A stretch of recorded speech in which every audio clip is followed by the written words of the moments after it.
Hello everyone, मैं एक बार फिर से आपके सामने हूँ रोमा, आपकी CUET मेंटर प्रेप गुरु से, जो कि इंडिया के एक्सक्लूसिव CUET प्रिपरेशन इंस्टीट्यूट है। और आज 18 जुलाई को मैं एक बहुत ही इम्पॉर्टेंट बात आपसे करने वाली हूँ, और वो बात है CUET दिल्ली यूनिवर्सिटी के फ़ेज़ 2 एडमिशन की। बहुत सारे स्टूडेंट्स के बहुत सारे क्वेश्चंस क्वेरीज हमारे पास आ रहे हैं। कल हमने इसकी एक एक्सपेक्टेड कट ऑफ की बात आपसे करी थी कि किस प्रोग्राम का क्या कट ऑफ जा सकता है दिल्ली यूनिवर्सिटी में, और आज हम ये बात करने वाले हैं कि जो आपने based on yesterday's cut off, यानी कल के दिए हुए कट ऑफ के बेसिस पे आपने जो लिस्ट तैयार करी होगी, उस लिस्ट को एक्चुअली आपको टेक्निकल वे में वेबसाइट पे डालना कैसे है। इस वीडियो में मैं बात करने वाली हूँ स्टेप बाय स्टेप प्रोसेस की, कि ये preference list phase 2 Delhi university की आपको आखिर भरनी कैसे है। बहुत सारा कन्फ्यूजन इसमें भी स्टूडेंट्स को हो रहा है, क्योंकि जब वो जा रहे हैं अपने रजिस्ट्रेशन करने के बाद लॉगिन दोबारा कर रहे हैं, तो उनको ये समझ में नहीं आ रहा है कि किस टैब के अंदर उनको कॉलेज डालना है, या टॉप और बॉटम के बीच में आगे पीछे कैसे करना है, और 1 2 3 4 करके प्रेफरेंस लिस्ट कैसे बनानी है। बिफोर आई स्टार्ट, मैं 2-3 चीज़ें आपको पहले बता दूं कि ये प्रेफरेंस लिस्ट को भरने का ऑप्शन, यानी फ़ेज़ 2 दिल्ली यूनिवर्सिटी एडमिशन के फ़ेज़ 2 को करने का ऑप्शन आपके पास केवल और केवल 24 जुलाई तक के ही ओपन है। तो जिन स्टूडेंट्स ने अभी तक रजिस्ट्रेशन नहीं बनाए हैं, फ़ीस नहीं पे की है, तो सबसे पहला स्टेप आपका होने वाला है कि दिल्ली यूनिवर्सिटी की under graduate, I am talking about under graduate, इस में हम अभी केवल अंडर ग्रेजुएट की बात कर रहे हैं, तो दिल्ली यूनिवर्सिटी के अंडर ग्रेजुएट एडमिशन की वेबसाइट पर सबसे पहले जाके अपना रजिस्ट्रेशन बनाइए। और रजिस्ट्रेशन बनाने के बाद सबसे इम्पॉर्टेंट स्टेप है फ़ीस पे करना, जो कि बहुत सारे स्टूडेंट्स ने अभी तक नहीं करी है। याद रखिएगा, जब तक आपने फ़ीस नहीं पे की होगी, आप आगे प्रेफरेंस लिस्ट तक नहीं जा पाएंगे।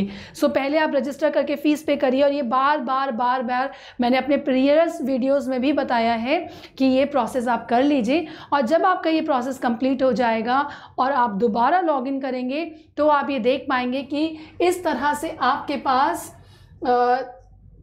मैं आपको ये दिखाना चाहूँगी कि जब आप दोबारा लॉगिन करेंगे तो इस तरह की आपकी विंडो दिखने वाली है।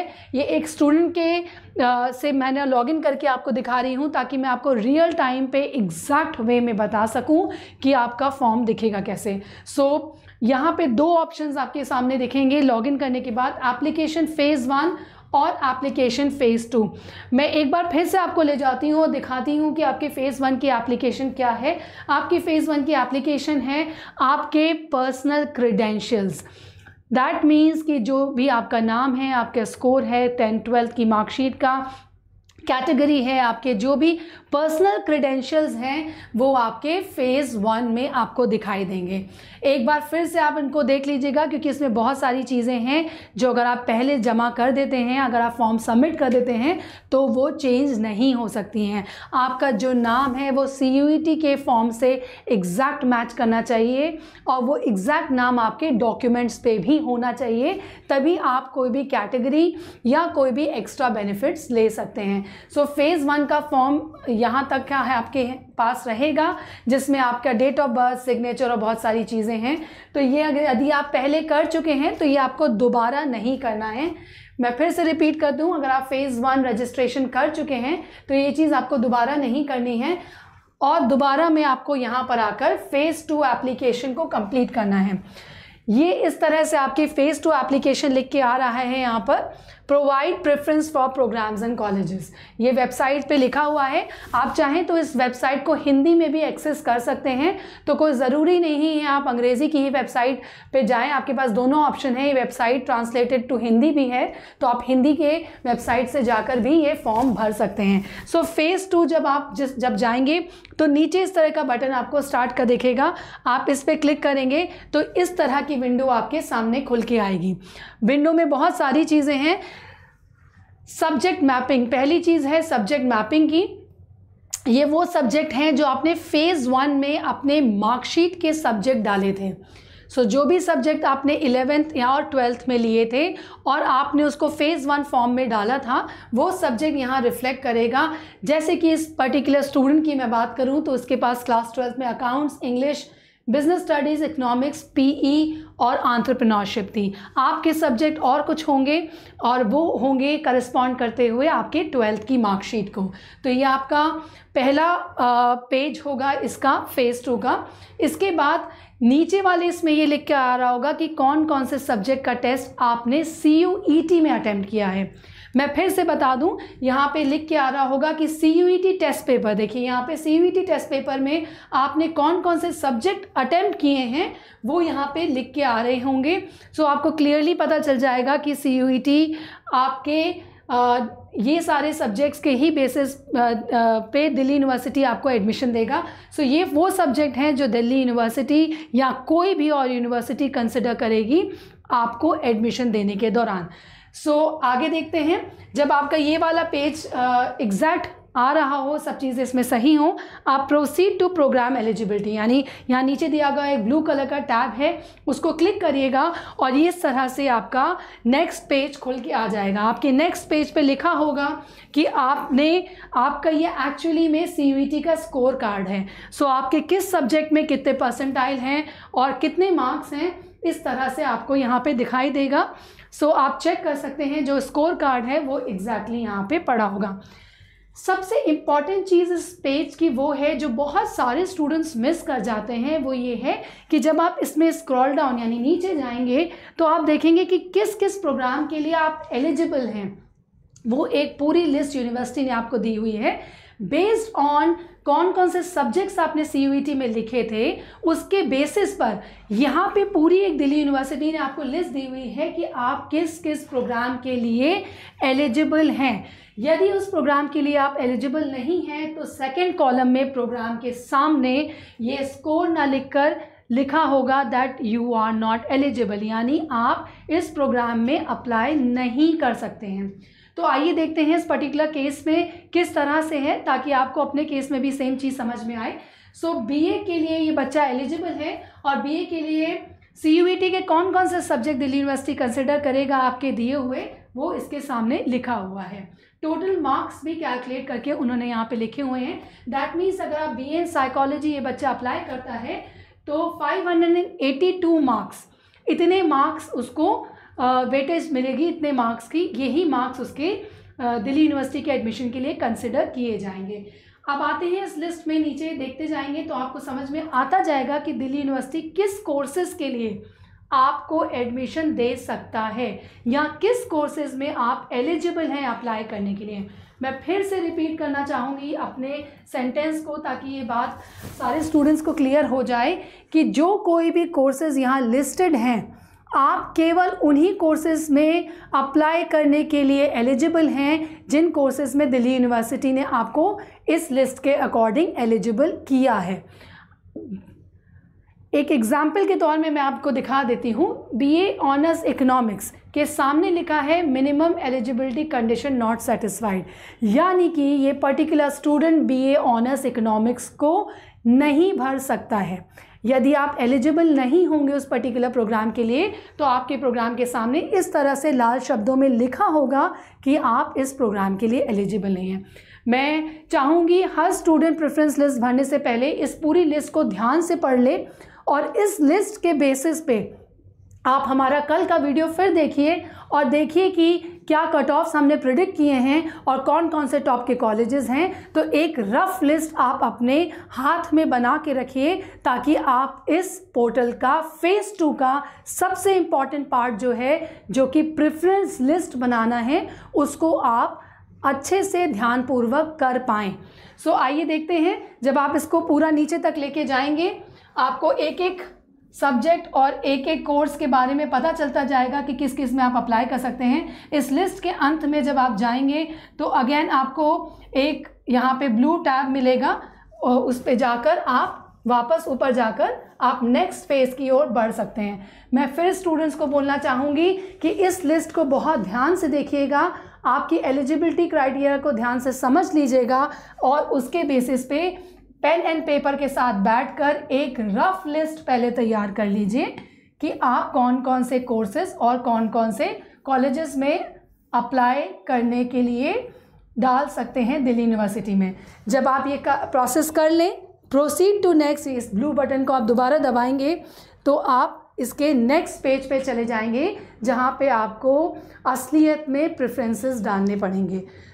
ये पहले 2 चरण आप कंप्लीट कर लीजिएगा और तभी आप इस तीसरे चरण पे जाइएगा। ध्यान रखिए किसी प्रकार की जल्दी मत करिएगा, क्योंकि आपके पास समय है 24 जुलाई तक का, तो आप कम से कम 1 दिन का समय लीजिए।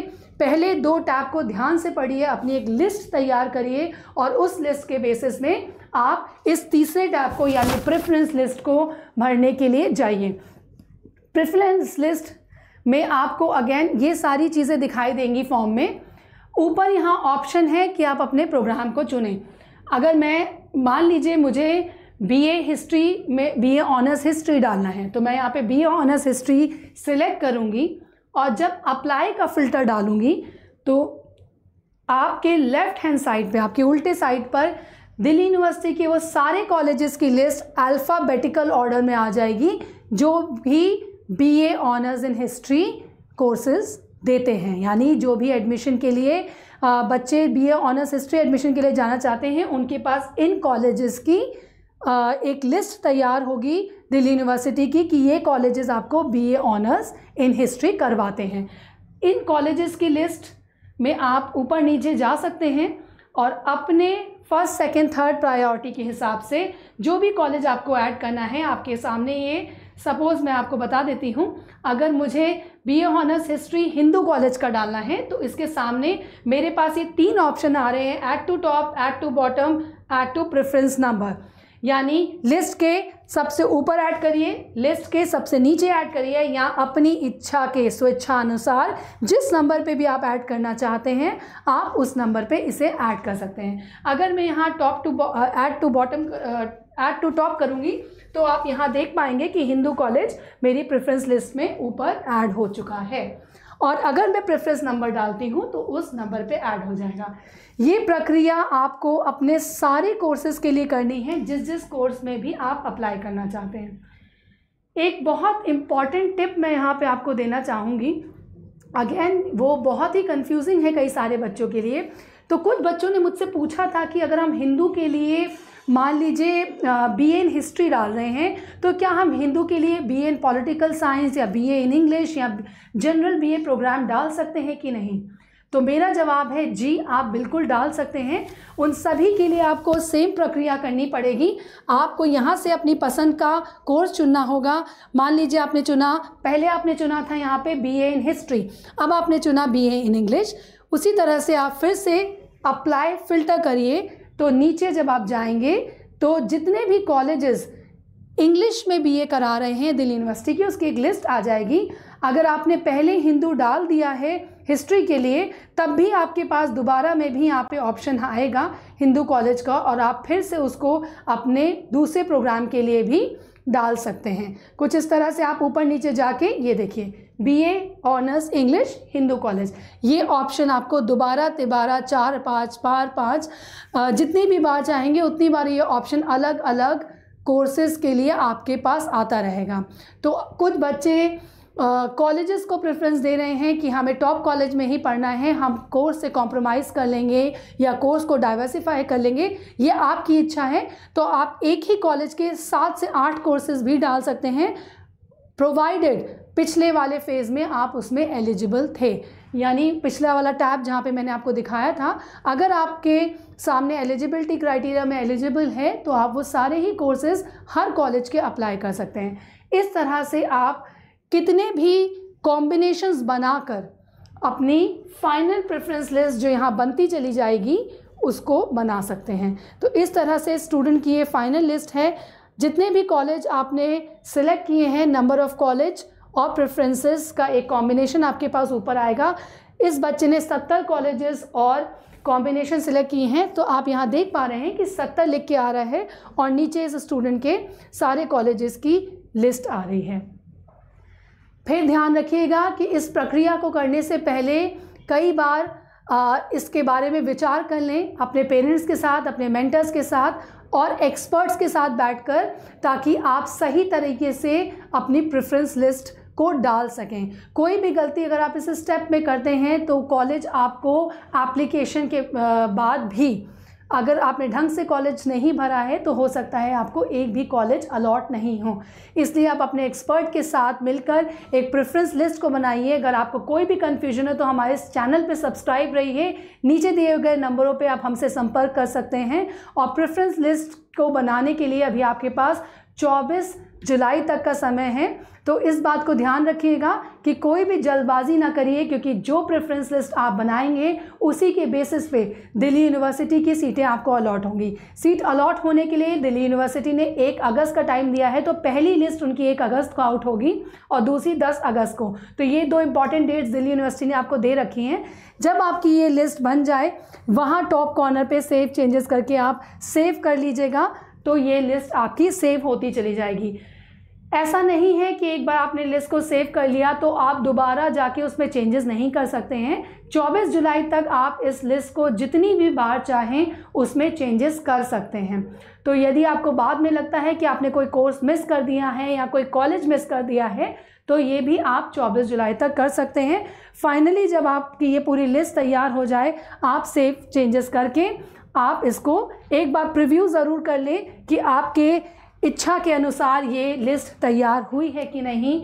तो ये इस तरह से आपकी फाइनल लिस्ट दिखाई दे रही है यहाँ पर प्रीव्यू में। आप एक बार ऊपर नीचे जाके अपनी फाइनल लिस्ट को देख लें, और अगर कुछ भी अपडेट आप करना चाहते हैं तो अपडेट प्रेफरेंस लिस्ट सेक्शन में जाकर चेंजेस कर सकते हैं, और चेंजेस करने के लिए आपके पास 24 जुलाई तक का वक्त है। और यदि आपको सब कुछ फाइनली ठीक लग रहा है तो सबमिट प्रेफरेंस सिलेक्शन करके आप यहाँ से सबमिट कर लीजिए, और इस तरह से आपका फाइनल फॉर्म सबमिट हो जाएगा। दिल्ली यूनिवर्सिटी को आपके प्रेफरेंसेस मिल जाएंगे, और बेस्ड ऑन आपका स्कोर और आपके प्रेफरेंसेस आपको कॉल लेटर्स 1 अगस्त को या 10 अगस्त को यहाँ आने वाली आगे की लिस्ट में मिलेंगे। तो दिस इज़ द ओवरव्यू। ये ओवरव्यू था इस फेज़ 2 के पोर्टल का। इसमें बिल्कुल भी किसी प्रकार का कन्फ्यूजन मत करिएगा। कम से कम 2-3 बार विचार कर लीजिएगा, एक्सपर्ट से बात कर लीजिएगा इस लिस्ट को बनाने से पहले। इस वीडियो को कई बार देख लीजिएगा ताकि आप कोई भी गलती ना करें। पिछले वीडियो में भी मैं आपको बता चुकी हूँ कट ऑफ्स के बारे में, तो मेरा सिंसियर सजेशन आपसे ये भी रहेगा कि एक बार हमारा पिछला वीडियो देख लें ताकि आपको कट ऑफ का अंदाज़ा हो जाए। क्योंकि यदि कट ऑफ हाई है और आपका स्कोर मीडियम में है तो आप प्रेफरेंस लिस्ट में मिडिल लेवल के और लोअर लेवल के स्कूल कॉलेजेस डालिएगा ताकि आपको प्रेफरेंस लिस्ट में ऊपर प्रेफरेंस मिल सके। सो अगर आपका स्कोर 750, 780, 790 नहीं है तो आप SRCC मत डालिए, LSR मत डालिए बीकॉम के लिए, मिडिल लेवल के कॉलेजेस डालिए ताकि आपको कॉल लेटर आना की पॉसिबिलिटी बढ़ जाए। तो इस तरह से आप अपनी प्रेफरेंस लिस्ट क्रिएट करिए ताकि आपको अपने डिज़ायर्ड यूनिवर्सिटी दिल्ली यूनिवर्सिटी के कॉलेज में एडमिशन मिल सके। और जानकारी के साथ लिए हमारे साथ जुड़े रहिए, सब्सक्राइब करिए इस चैनल को, क्योंकि हम डेली 2 से 4 नए वीडियोस ला रहे हैं। जो भी आपके कन्फ्यूजन्स हैं उनके बारे में बात कर रहे हैं, और हम चाहते हैं कि आप सभी को अपने पसंद के, अपने इच्छा के और बेस्ट ऑफ द कॉलेजेस में एडमिशन मिल सके। सो ये this is all from my side today, and I hope आपको वीडियो पसंद आया होगा। तो जल्दी से चैनल सब्सक्राइब करिए, और नीचे दिए गए नंबरों में आप हमें कॉल करके संपर्क भी कर सकते हैं।